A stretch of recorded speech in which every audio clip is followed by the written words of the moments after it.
ஆமென். கர்த்தர் நல்லவர், அவர் கிருபை என்றும் உள்ளது.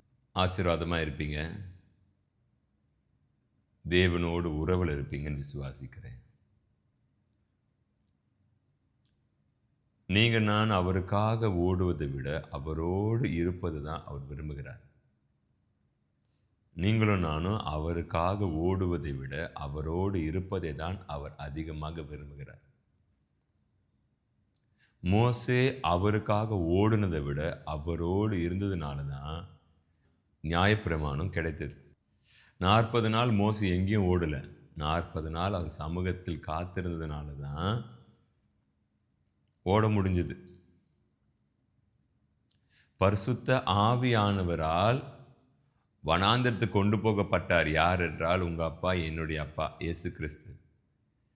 ஆகவே தான் அவரால் 3½ ஆண்டு ஓட முடிஞ்சது. அவரோடு இல்லாமல் அவருக்காக நம்மால் ஓட முடியாது.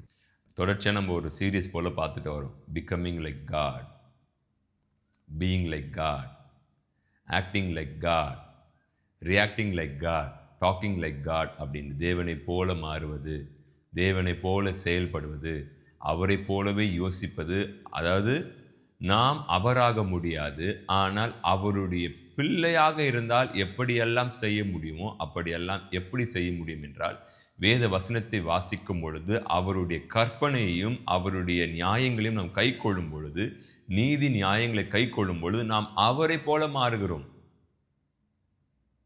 அவர் நம்ம இடத்துல இருந்து இந்த காரியத்தை ஹேண்டில் பண்ணா, இப்ப இருக்கிற இந்த உபத்திரவத்தை அவர் ஹேண்டில் பண்ணா எப்படி ஹேண்டில் பண்ணுவார் என்று அவரை போல மாறும் பொழுதுதான் நாம் அவரை போல செயல்பட முடியும்.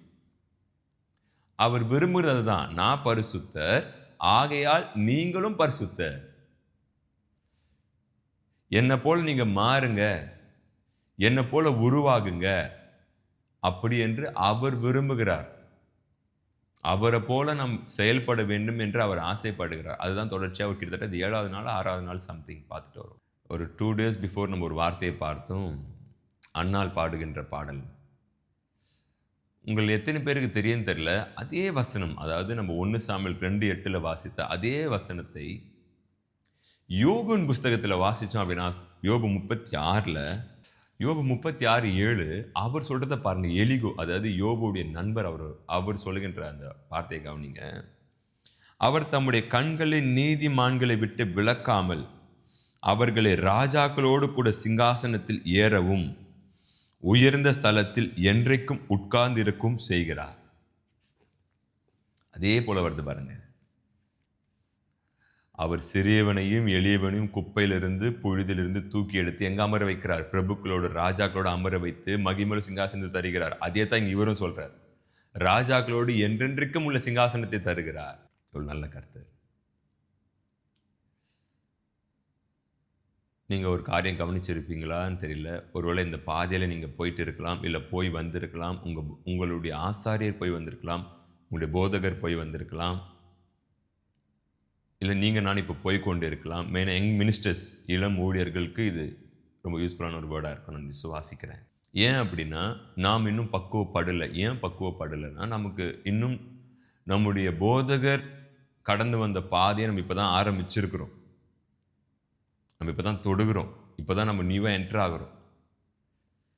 நாம் சந்திக்கிற இந்த பாடுகள், உபத்திரவங்கள்லாம் நம்முடைய போதகர், நமக்கு முன்னோடின பரிசுத்தவான்கள், அவங்க எல்லாரும் அதை முடிச்சுட்டாங்க. இப்போ நாம் அந்த ஓட்டத்தை ஆரம்பித்திருக்கிறோம். ஒவ்வொரு சந்ததிக்கு கர்த்தர் ஒவ்வொரு தலைமுறை எழுப்பி கொண்டிருக்கிறார். இந்த சந்ததிக்கு நீங்க நான் தான். நாம் இதில் ரொம்ப கேர்ஃபுல்லாக இருக்கணும். இந்த இடத்துல நான் அடிக்கடிக்க ஒரு காரியத்தை குறித்து நான் அடிக்கடிக்கு ப்ரேயர் பண்ணுவேன். என்னன்னா, நான் அப்படின்ற வார்த்தை வந்துடக்கூடாது. ஏன் அப்படின்னா, தேவனாகிய கர்த்தர் 100 மோசேவை தேர்ந்தெடுத்து இஸ்ரேல் மக்களை எகிப்திலிருந்து வெளியே கொண்டு வரல. ஒரு மோசே, ஒரு ஆரோன். தேவனாகிய கர்த்தர் 100 சிம்சோனை தேர்ந்தெடுத்து ரட்சிக்கல. ஒரு சிம்சோன். தேவனாகிய கர்த்தர் 10,000 கிதியோனை கொண்டு மீதியானை மடங்கடிக்கவில்லை. ஒரு கிதியோன். பிதாவாகிய தேவன் ஒரு 100 இயேசு கிறிஸ்து உருவாக்கவில்லை. ஒரே ஒரு குமாரன், ஒரே ஞானஸ்தானம், ஒரே கர்த்தர், ஒரே விசுவாசம், ஒரே கர்த்தர் தான் நமக்கு. அதே போல இந்த தலைமுறைக்கு நீங்க ஒரு தாவீது, நீங்க நான் ஒரு யோசேப்பு, நீங்க நான் ஒரு மோசே. இதில் நமக்கு என்ன வரும்னா, பாத்தியா என்னை எடுத்து பயன்படுத்துகிறாரு, நான் எவ்வளோ பவர்ஃபுல் அப்படின்ற எண்ணம் வரும். அதை நீங்கள் புஷ் பண்ணி வெளியே தள்ளிடுங்க. அதை ஏற்றுக்காதீங்க. அது நம்முடைய விடுதலுக்கான ஆரம்பம். தேவனுக்கு நம்ம எதிர்த்து நிற்க போகிறோம். அடுத்தடி எங்கே போய் ரெசிஸ்ட் பண்ண போகிறோம்னா தேவனை எதிர்த்து நிற்க போகிறோம். அது ரொம்ப நமக்கு ஆபத்து. எல்லாமே கொலாப்ஸ் ஆகிடும். ஏறி வந்தது எல்லாமே கொலாப்ஸ் ஆகிடும். ஒரு நாளும் நான் பாத்தியா என்னை எடுத்து பயன்படுத்துகிறார், அப்போ எவ்வளோ ப்ரெஷியஸ் பாத்தியா அப்படி என்று அவர் நம்மளை தொடவில்லை என்றால் என்ன பண்ணியிருப்போம்? இந்த வார்த்தை வந்திருக்காது. அவர் தொட்டதுனால தானே இந்த வார்த்தை நம்ம சொல்கிறோம். ஆமென். நீங்கள் இந்த காரியத்தை நல்லா கவனிச்சிருப்பீங்க. வேதம் நன்றாக வாசித்தவங்க கண்டிப்பாக இந்த காரியம் தெரிந்திருக்கும். மோசே எகிப்திலிருந்து இஸ்ரவேல் ஜனங்களை வனாந்திரத்திற்கு கொண்டு வருகிறார். அங்கிருந்து இப்போ கானான்குள்ள போகணும். ஆனால் 40 நாளில் போக வேண்டிய இடத்த உங்களுக்கு தெரியும் 40 வருஷம் நடத்தி கொண்டு போகிறார் தேவன். ஏன் அப்படின்னா கீழ்ப்படியில் முறுமுறுக்கிறாங்களா, மர்மரிங் அண்ட் டிஸ்ஓபீடியன்ஸ் தான். இது எல்லாருக்கும் தெரிந்த ஒன்று.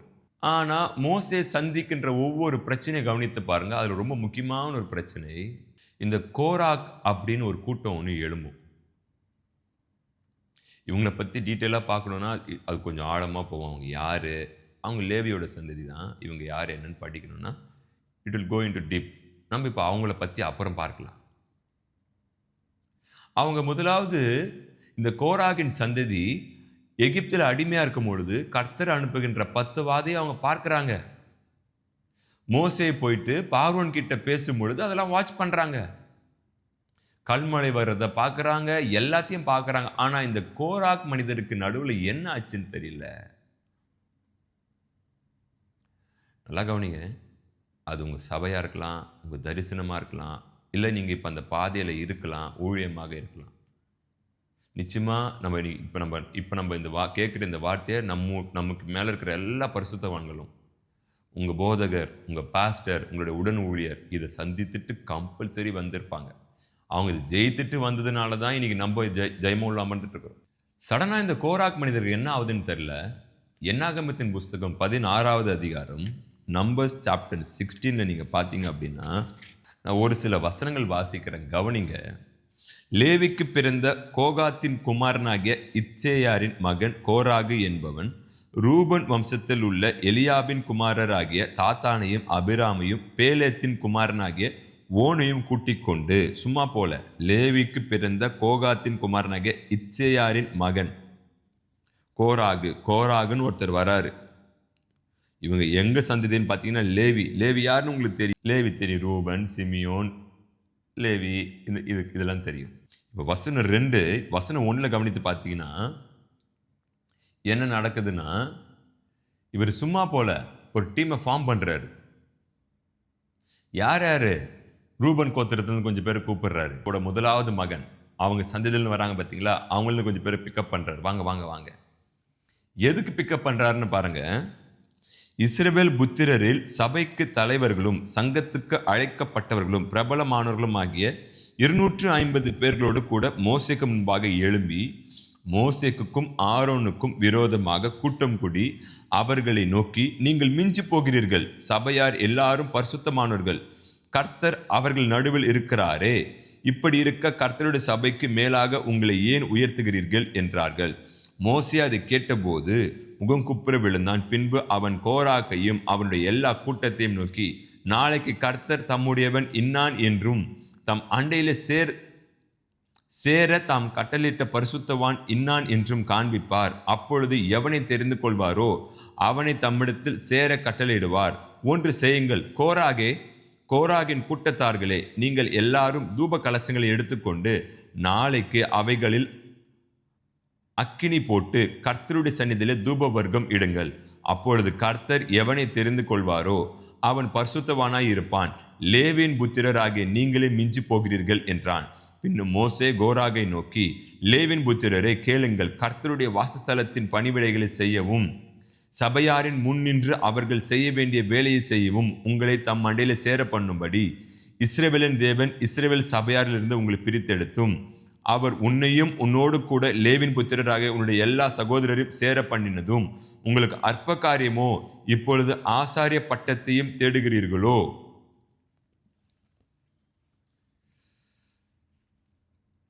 இப்போ இவங்களுக்கு என்னன்னா, ஒன்றும் இல்லை, அந்த பிரீஸ்ட் ஆரோனுடைய ஸ்தானத்தை இப்போ ஆசைப்படுறாங்க. பட் அவங்களுக்கு ஒர்க்கு இருக்கு.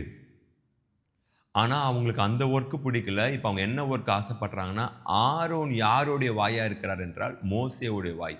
மோசே யாருடைய வாய் என்றால் தேவனுடைய வாய். அப்போ கிட்டத்தட்ட ஆரோன் யாருடைய வாய் என்றால் தேவனுடைய வாயாக ஆரோன் இருக்கிறார்.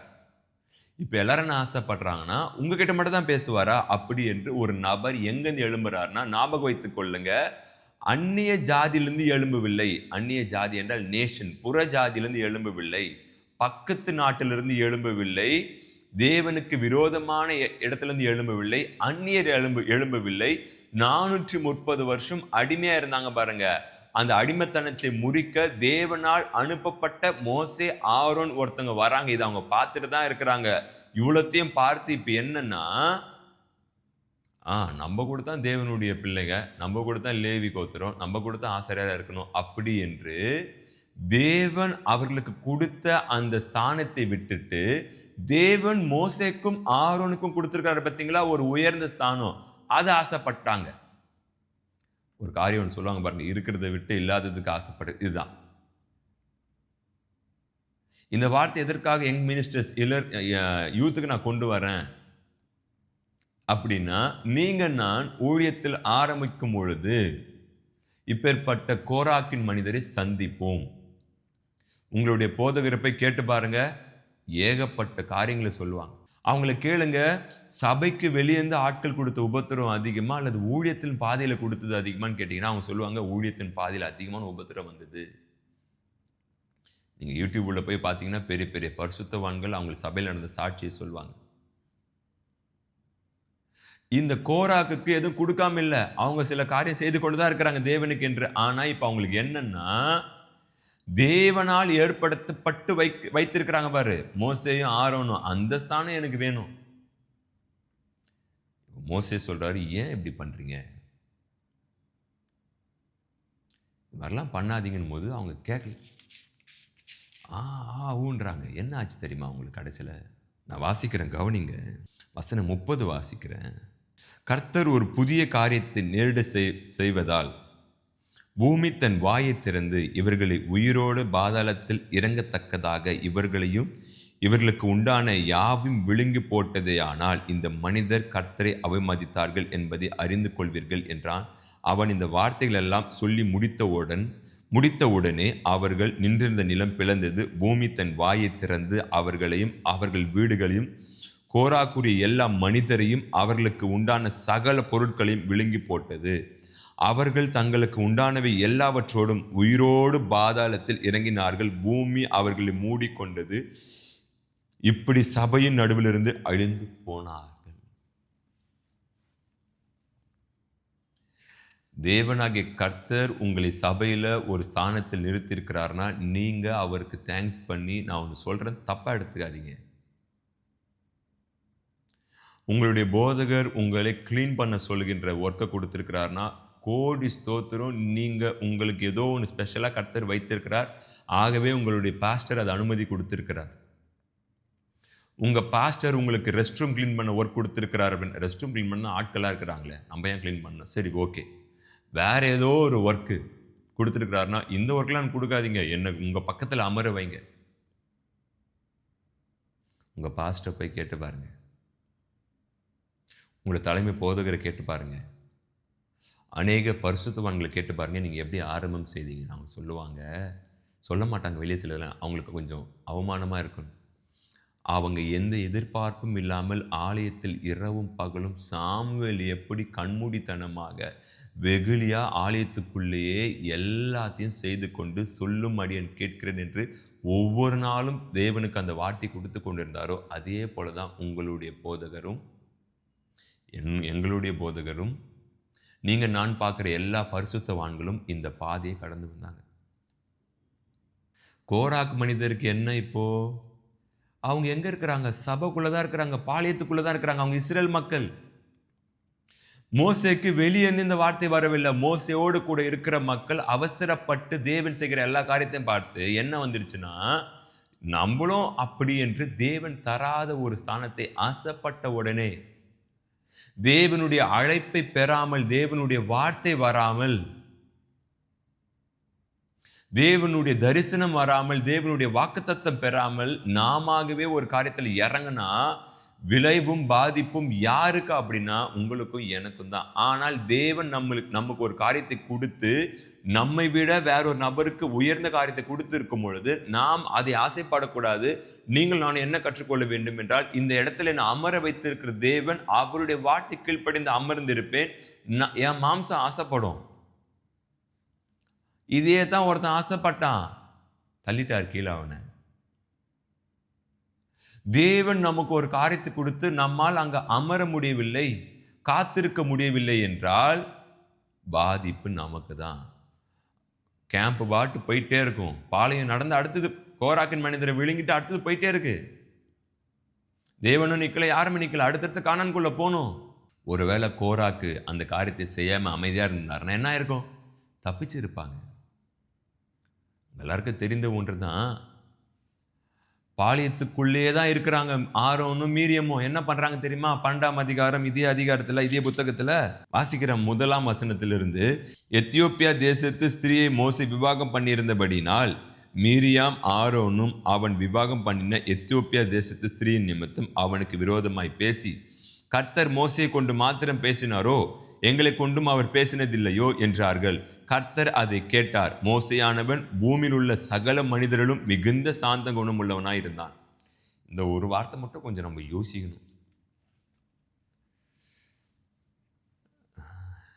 உங்களுக்கே தெரியும் மோசே சாந்தமானவரா இல்லையா? நான் ஒரு காரியத்தை தியானம் செய்யும்பொழுது எனக்கு கொஞ்சம் சிரிப்பு வந்துச்சு. 40 நாள் மோசே அவர்கள் தேவனுடைய பாதத்தில் அமர்ந்து காத்திருக்கிறார். ஏன் அப்படின்னா நியாயப்பிரமாணத்தை வாங்க. அப்போ அந்த நியாயப்பிரமாணத்தில் ஒரு வார்த்தை ஒன்று வரும், தெரியும், என்னையன்றி உனக்கு வேறு தேவர்கள் உண்டாயிருக்க வேண்டாம். இதெல்லாம் வந்துட்டு அப்படியே வரும். விபச்சாரம் செய்திருப்பாயாக, களவு செய்திருப்பாயாக, பொய் சாட்சி சொல்லாதிருப்பாயாக, கொலை செய்யாதிருப்பாயாக அப்படின்னு சொன்ன உடனே மோசே ஒரு மாதிரி ஏற்றுப்பாரா? ஆண்டவரை என்ன தானே சொல்றீங்க? ஒவ்வொன்றா வாசிச்சுட்டே வருவார். எடுத்துக்கோங்க, யாத்திராகமம் 20. உன் தேவனாகிய கர்த்தர், வசனம் 12, உன் தேவனாகிய கர்த்தர் உனக்கு கொடுக்கிற தேசத்தில் உன் நாட்கள் நீடித்திருப்பதற்கு உன் தகப்பனையும் உன் தாயும் கனம் பண்ணுவாங்க. வசனம் 13 பாருங்க, கொலை செய்யாதிருப்பாயாக. ஐயோ மோசே, யாரை சொல்றீங்க? ஒன்றும் இல்லை, முன்னாடி போனதெல்லாம் போட்டோம், இதுக்கப்புறம் அப்பா. ஆனாலும் மோசே யாரு? அவரை எடுத்து பயன்படுத்துறார். உங்களையும் என்ன எடுத்து பயன்படுத்த மாட்டாரா? பயன்படுத்தும் பொழுது கோராக்கின் மனிதரை நீங்க சந்திப்பீங்க, நான் சந்திப்பேன். மீரியாமும் ஆரோனும் யாருங்க? சொந்த ரத்தம். இந்த மீரியாம் தான் தன்னுடைய தம்பியை காப்பாற்ற வேண்டும் என்று அந்த நாணல் பெட்டியை அந்த நைல் நதியில் வைத்து அனுப்பும் பொழுது பின்னாடியே போயிட்டு பார்வோனுடைய குமாரத்தை ஸ்தானம் பண்ணும்பொழுது அந்த பெட்டி வருகிறது. மீரியம் தான் ஐடியா கொடுக்குறாங்க, நான் வேணா போயிட்டு இந்த பாப்பாவுக்கு ஃபீட் பண்ண ஒரு அம்மா கூட்டின்னு வரட்டா? எவ்வளோ ஒரு ஜீனியஸ். அந்த அக்கா தான் பேசுகிறாங்க, என்ன மோசே பண்ணிட்ட? நீங்கள் தேவனுடைய உங்கள் காதுகள் ஷார்ப்பா, செவித்திறன்கள் கூர்மையாக்கப்பட்டு தேவன் சொல்வதை கேட்டுக்கொண்டே நீ நடக்கும் பொழுது தேவன் பேசுகிற வார்த்தை உங்களுக்கு தான் தெரியும், அவங்களுக்கு தெரியாது. ஆனால் தேவன் சொல்லுகின்ற வார்த்தை அவங்களுக்கு எதிராக இருக்கும். அவங்க இருதயம் அதை ஏற்றுக்காத மாதிரி இருக்கும். ஆனால் தேவன் சொன்ன வார்த்தை நீங்கள் நான் செய்யும் பொழுது எதிர்ப்புகள் வரும். பாதிப்பு யாருக்கு? என்னாகமம் திருப்பி வாங்க, என்னாகமம் 12ஆம் அதிகாரம். கர்த்தர் மேகத்தூணில, வசனம் 5, இறங்கி, கர்த்தர் மேகத்தூணில் இறங்கி கூடார வாசலில் நின்று ஆரோனையும் மீரியாமையும் கூப்பிட்டார். அவர்கள் இருவரும் போனார்கள். அப்பொழுது அவர், என் வார்த்தைகளை கேளுங்கள். உங்களுக்குள்ளே ஒருவன் தீர்க்கதரிசியாய் இருந்தால் கர்த்தராகிய நான் தரிசனத்தில் என்னை அவனுக்கு வெளிப்படுத்தி சொப்பனத்தில் அவனோடு பேசுவேன். என் தாசனாகிய மோசேயோ அப்படிப்பட்டவன் அல்ல. என் வீட்டில் எங்கும் அவன் உண்மை உள்ளவன். நான் அவனுடன் மறைப்பொருளாக அல்ல, முகமுகமாகவும் பிரத்யட்சமாகவும் பேசுகிறேன். அவன் கர்த்தரின் சாயலை காண்கிறான். இப்படி இருக்க நீங்கள் என் தாசனாகிய மோசேக்கு விரோதமாக பேச உங்களுக்கு பயமில்லாமற் போனது என்ன என்றார். கர்த்தருடைய கோபம் அவர்கள் மேல் மூண்டது. அவர் போய்விட்டார். மேகம் கூடாரத்தை விட்டு நீங்கி போயிற்று. மீரியாம் உறைந்த மழையின் வெண்மை போன்ற குஷ்டரோகியா. ஆனால் ஆரோன் மீரியாமை பார்த்தபோது அவள் குஷ்டரோகியா இருக்க கண்டான். அப்பொழுது ஆரோன் மோசையை நோக்கி, என் ஆண்டவனே, நாங்கள் புத்தியீனமாய் செய்த இந்த பாவத்தை எங்கள் மேல் சுமத்தாதிரும். தன் தாயின் கர்ப்பத்தில் பாதி மாம்சம் அழுகி செத்து விழுந்த பிள்ளையைப் போல அவள் ஆகாதிருப்பாளாக என்றான். அப்பொழுது மோசே கர்த்தரை நோக்கி, என் தேவனே, அவளை குணமாக்கும் என்று கெஞ்சினான். மீரியாம், உனக்கு இதுவும் வேணும் இன்னுமும் வேணும், உன் வாயை மூடின்னு சும்மா இருக்கிறியா? எப்பா பாரு எதுனா ஒன்று பேசிட்டு இருக்கிற. இப்பதான் செங்கடலை திறந்து வந்தோம். யாத்திராகமும் 15ஆம் அதிகாரம் எடுத்துக்கொள்ளுங்க. மீரியாம் பாடுகின்ற பாடலை கேளுங்க. கிண்ணறத்தை எடுத்துக்கொண்டு இன்னும் அழகா பாடுவாங்க தெரியுமா? அப்பொழுது மோசேயும் இஸ்ரவேல் புத்திரரும் கர்த்தரை புகழ்ந்து பாடின பாட்டு. கர்த்தரை பாடுவேன், அவர் மகிமையாய் வெற்றி சிறந்தார். குதிரையும் குதிரை வீரனையும் கடலிலே தள்ளினார். கர்த்தர் என் பலனும் என் கீதமானவர், அவர் எனக்கு ரட்சிப்புமானவர். அவரே என் தேவன், அவருக்கு வாசஸ்தலத்தை ஆயத்த பண்ணுவேன். அவரே என் தகப்பனுடைய தேவன், அவரை உயர்த்துவேன். கிண்ணறங்களை எடுத்துக்கொண்டு சும்மா வீணையை மீட்டுக்கொண்டு அருமையா பாடிட்டு வந்த மீரியாம் அவசரப்பட்டு தேவன் சொன்னதை மோசே செய்தார். தேவன் அதை அவங்களுக்கு சொல்லவில்லை. ஆகவே அதை நாங்கள் ஏற்றுக்கொள்ளவில்லை என்று மீரியாமும் ஆரோனும் அப்போஸ் பண்ண உடனே ஆரோன் மோசையை பார்த்து சொல்றார், என் ஆண்டவனே, தப்பு பண்ணிட்டுமே. புத்தீனமான என்ன சொல்றாரு? ஓ மை லார்ட், தப்பு பண்ணிட்டுமே. யாரு? அண்ணா தம்பியை பார்த்து பேசுறாரு, அக்கா தம்பியை பார்த்து பேசுறாங்க. உங்க கூட தேவன் இருக்கிறார் என்பதை நீங்க காமிக்கிறீங்களோ இல்லையோ, அவர் ஏற்ற சமயத்தில் காண்பிப்பார். இப்ப நீங்க மோசமான ஒரு ட்ரையல்ல போய் கொண்டிருக்கலாம். அநேக கோராக்கின் கூட்டத்தார் மத்தியில நீங்க மாட்டிக்கொண்டிருக்கலாம். நீங்க எவ்வளோ ப்ளீஸ் பண்ணுவீங்க, எவ்வளோ காமா பேசுவீங்க. அவசரப்படாதீங்க, தேவன் என் கூட இருக்கிறார். இல்லைங்க, இந்த காரியத்தை தேவன் செய்ய சொல்லியிருக்கிறாருங்க, தேவன் தாங்க இதை நடத்த சொல்லியிருக்கிறாருன்னு பொழுது, நீ ஒரு கொலைக்காரன், நீ சொல்றதை நான் கேட்கணுமா அப்படி என்று கோராக்கின் மனிதர் எழும்புவார்கள். ஒன்னே ஞாபகம் வைத்துக் கொள்ளுங்க, உங்களுடைய நடை தேவனுக்கு முன்பதாக சீர்பட்டு பரிசுத்தமா இருக்கான்னு வெரிஃபை பண்ணிக்கங்க. அப்படி இருக்குன்னா எதை பத்தியும் கவலைப்படாதீங்க. அவர் உங்களுக்காக பதிலளிக்க வருவார். அந்த பதில் உங்களுக்கு சாதகமாக இருக்கும். கோராக்குக்கு அது கடைசி பதிலாக இருக்கும். மீரியாமும் ஆரோனும் அவசரப்பட்டு பேசாம இருந்திருந்தாங்கன்னா, அதுக்கப்புறம் எங்கன்னா மீரியாமும் ஆரோனும் வாயை திறந்தாங்களா பார்த்தீங்களா? வாயை மூடின்னு அமைதியா இருப்பாங்க. அதுக்கப்புறம் மோசே என்னென்னலாம் எடுக்கிறாரோ அத்தனைக்கும் அமைதியா இருப்பாங்க. ஏன்? எப்பா, கர்த்தருடைய சாயலை காண்கிறேன் அப்படின்னு கர்த்தரே சொல்லிட்டார்ப்பா. அவன் என் வீட்டில் எங்க உண்மை உள்ளவன், அவனை எதுக்கு டிஸ்டர்ப் பண்றீங்கன்னு தேவன் பேசிட்டார். இனி அவராச்சு தேவனாச்சு நாங்க எதுவும் பேசல. அது எங்களுக்கு பிடிக்கலாம் கூட, ஸ்தோத்திரம், நாங்க வழியிலே வரல. என்னென்ன சொல்றது அப்படியே கேட்கிறோம். இதை தான் முன்னாடியே செய்ய சொல்றாரு. அதோட முடியல, மீண்டும் ஒரு காரியம் நடக்கிறது. என்னாகமும் 17 வாசித்து பார்த்தீங்கன்னா, பின்பு கர்த்தர் மோசையை நோக்கி, நீ இஸ்ரவேல் புத்திரரோடு பேசி அவர்கள் பிதாக்களின் வம்சங்களாகிய ஒவ்வொரு வம்சத்தினுடைய பிரபுவினிடத்தில் ஒவ்வொரு கோலாக 12 கோலை வாங்கி அவனவன் கோலில் அவனவன் பேரை எழுதுவாயாக. லேவினுடைய கோலின் மேல் ஆரோன் பேர் எழுத கடவாய். அவர்களுடைய பிதாக்களின் ஒவ்வொரு வம்ச தலைவனுக்காகவும் ஒவ்வொரு கோல் இருக்க வேண்டும். அவர்களை ஆசாரிப்பு கூடாரத்திலே நான் உங்கள் சந்நிதிக்கு ஸ்தானமாகிய சாட்சி பெட்டிக்கு முன் வைக்க கடவாய். இப்ப இங்க திரும்ப ஒரு ட்விஸ்ட். வெரிஃபை பண்றார். இப்ப என்னன்னா, அதுனா கர்த்தர் இவங்ககிட்டே பேசிட்டு இருக்கிறாரு, இவங்களை எடுத்து பயன்படுத்திட்டு இருக்கிறாரு. இதுதான் கோராக்கு வந்தது கோபம். கர்த்தர் சொல்றாரு, 40 வருஷம் அவனை மோசைய மீதியான்ல கர்த்தர் உடைச்சிட்டார். எத்ரோ என்ன வேலை கொடுத்துருப்பார்? ஆடு மேய்க்கணும். நான் ஆடு மேய்க்கணுமா? ஆமா மோசே, போ. நான் ரெகுவேல், போ ஆடு மேய். நானா? நீதான். நான் யார் தெரியுமா?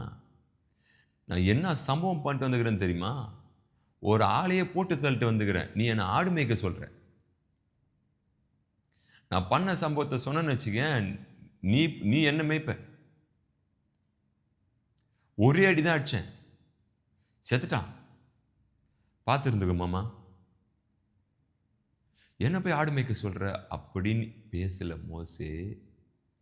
மோசேயோட மொத்த கோபத்தையும் உரின்னு உரிச்சு 0 லெவலுக்கு கொண்டு வந்து சொல்றாரு, சாந்தம் உள்ளவன் பூமியின் எங்கும் எப்பத்திலிருந்து தெரியல. எப்பத்திலிருந்துன்னா வனாந்திரத்தில் 40 வருஷம் மீதியானில் இருந்தார் பாருங்க, அப்பத்திலிருந்து தான். இப்போ சொல்றாரு, நான் யாரை தேர்ந்தெடுத்தேன்னு தெரியுமா? எல்லாரும் 12 கோல் எடுத்துட்டு வாங்க, ஆரோன் இந்த கோலில் உன் பேர் எழுது. வசனம் வாசிப்போமா? மறுநாள் மோசே 8 சாட்சியின் கூடாரத்திற்கு பிரவேசிக்கும் போது, இதோ லேவின் குடும்பத்தாருக்கு இருந்த ஆரோனின் கோல் துளிர்த்திருந்தது. அது துளிர்விட்டு பூ பூத்து வாதுமை பழங்களை கொடுத்தது. அப்பொழுது மோசே கர்த்தருடைய சமூகத்திலிருந்து அந்த கோலை எல்லாம் எடுத்து இஸ்ரவேல் புத்திரர் எல்லாரும் காண வெளியே கொண்டு வந்தான். அவர்கள் கண்டு அவரவர் தங்கள் கோல்களை வாங்கி கொண்டார்கள். அப்பொழுது கர்த்தர் மோசே நோக்கி, ஆரோனின் கோல் அந்த கலகக்காரருக்கு விரோதமான அடையாளமாகும் பொருட்டு அதை திரும்பவும் சாட்சி பெட்டிக்கு முன்னே கொண்டு போய் வை. இப்படி அவர்கள் எனக்கு விரோதமாய் முறுமுறுப்பதை ஒழிய பண்ணுவாய், அப்பொழுது அவர்கள் சாக மாட்டார்கள் என்றார். என்ன பிரச்சனைனா, மோசையை கொண்டு மாத்திரம் தான் பேசுவாரா? மோசை தான் கூப்பிட்டு போனா? மோசை என்ன தலைவனா? மோசையை வச்சு தான் சட்டமா? நமக்குலாம் கர்த்தர் பேச மாட்டாரா அப்படின்னு ஒரு தலைவனுக்கு கீழே சப்மிஷன் அடங்கி போக அந்த மக்களுக்கு பிடிக்கல. தேவன் சொல்றாரு, நான் உங்களை தேர்ந்தெடுக்கல, நீங்க தரிசனத்தோடு இணைந்து கொள்ளுங்க, தரிசனத்திற்கு ஒரு தலைவரை தேர்ந்தெடுக்கிறேன், அது யார் என்றால் மோசே ஆரோன்னு சொல்லும் பொழுது தேவனால் தேர்ந்தெடுக்கப்பட்ட தலைவரை ரெசிஸ்ட் பண்றாங்க. தேவன் உன்னை தேர்ந்தெடுக்கல, தேவன் எங்களை தான் தேர்ந்தெடுத்தாரு சொல்லி அவங்களே வாதியை வாங்கி கொள்கிறாங்க.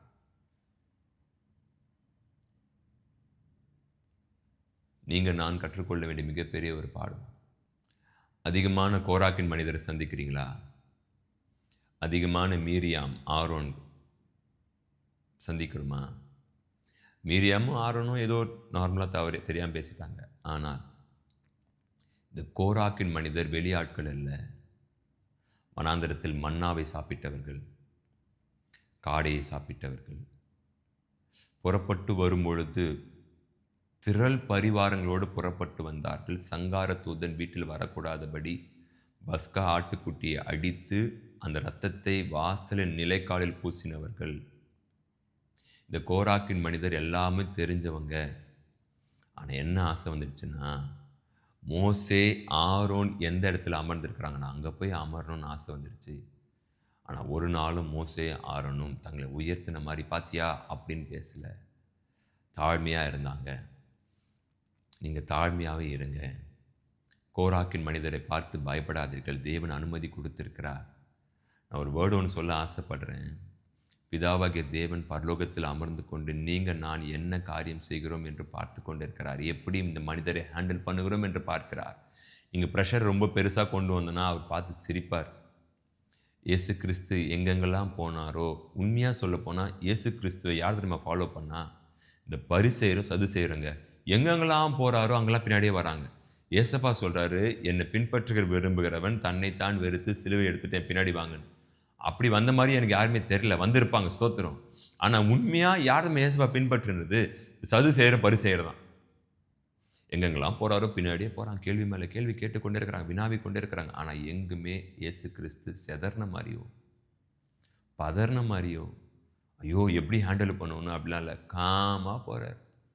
இவரை கேள்வி கேட்டு கேட்டு அவனுங்க சோர்ந்து போகிறாங்களே தவிர்த்து தேவன் எங்கேயும் சோர்ந்து போகவில்லை. அந்த தேவனாகிய இயேசு கிறிஸ்து தான் உங்களுக்கும் எனக்கும் அவர் வல்லமை கொடுத்திருக்கிறார்.